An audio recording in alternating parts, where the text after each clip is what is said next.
Mr. Becerra, are you familiar with an Israeli study that had 2.5 million patients and found that the vaccinated group was actually 7 times more likely to get infected with COVID than the people who had gotten COVID naturally?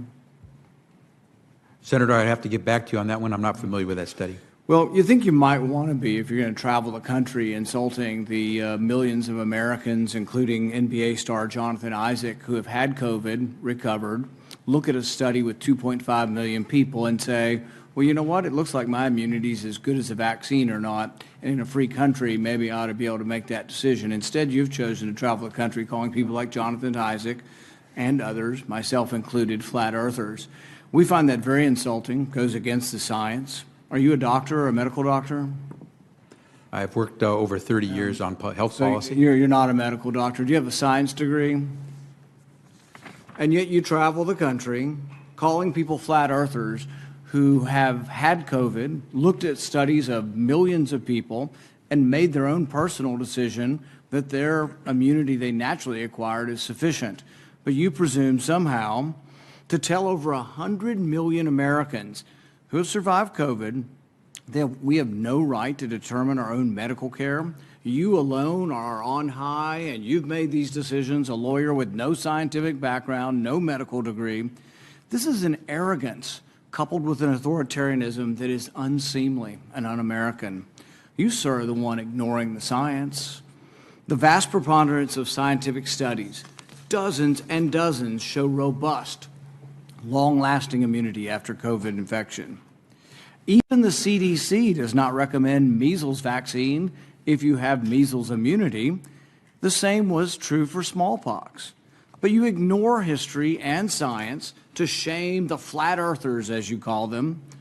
You should be ashamed of yourself and apologize to the American people for being dishonest about naturally acquired immunity. You want more people to choose vaccination? So do I. You want to lessen vaccine hesitancy? So do I. You want to have that happen? Quit lying to people about naturally acquired immunity. Quit lording it over people, acting as if these people are deplorable and unwashed. Try persuasion instead of government cudgels. Try humility instead of arrogance. Try freedom instead of coercion. But most of all, try understanding that there's no more basic medical right than deciding what we inject into our bodies. Today, after hearing that millions of people in a study show without a doubt that there's a great deal of immunity from getting it naturally, do you want to apologize to the 100 million Americans who suffered through COVID, survived, have immunity, and yet you want to hold them down and vaccinate them? Do you want to apologize for calling those people flat earthers? Senator, I appreciate your question and appreciate that everyone has their opinion. We follow the facts and the science at HHS. We use the expertise of the medical professionals, the scientists at HHS to make decisions. It's a team effort, and we rely on what is on the ground showing us results. Except for the dozens and dozens of studies. In fact, most, if not all of the studies show robust immunity from getting the disease naturally. The CDC says if you've had measles and have immunity, you don't have to be vaccinated. The same was true of smallpox. You're selectively doing this because you want us to submit to your will. You have no scientific background, no scientific degrees, and yet you aren't really concerned about 100 million Americans who had the disease. You just want to tell us, do as you're told. That's what you're telling us. You want to mandate this on all of us. You're going to tell us if I have 100 employees, you're going to put me out of business with a $700,000 fine if I don't obey what you think is a science. Don't you understand that it's presumptuous for you to be in charge of all the science? Have you ever heard of a second opinion? I can't go to my doctor and ask my doctor's opinion. I mean, this is incredibly arrogant, combined with this authoritarian nature that you think, well, we'll just tell all of America to do what I say, and they better, or we'll fine them, or put them in jail, or not let them go to school, or not let them travel. The science is against you on this. The science is clear. Naturally acquired immunity is as good as a vaccine. The Israel study actually showing it better. This isn't an argument against the vaccine, but it's an argument for letting people make a decision who already have immunity. You're not willing to consider natural immunity?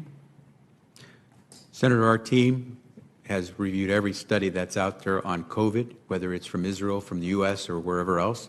They have used the facts that have been provided through the rigorous research that's been done to reach a conclusion. 660,000 Americans and more have died because of COVID.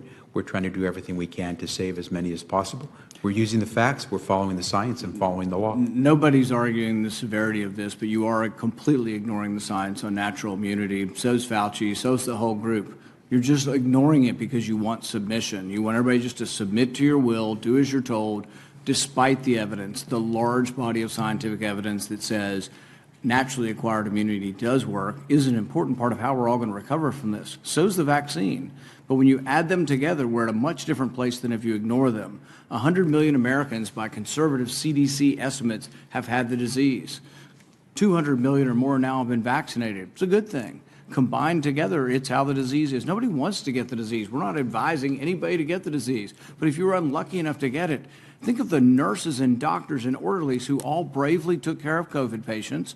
There was no vaccine for a year and a half. They took care of people, risked their lives. They got it, survived, and now people like you are arrogant enough to say, you can no longer work in the hospital because you've already had the disease. We're going to force you to take a vaccine that the science does not prove is better than naturally acquired. That's an arrogance that should be chastened.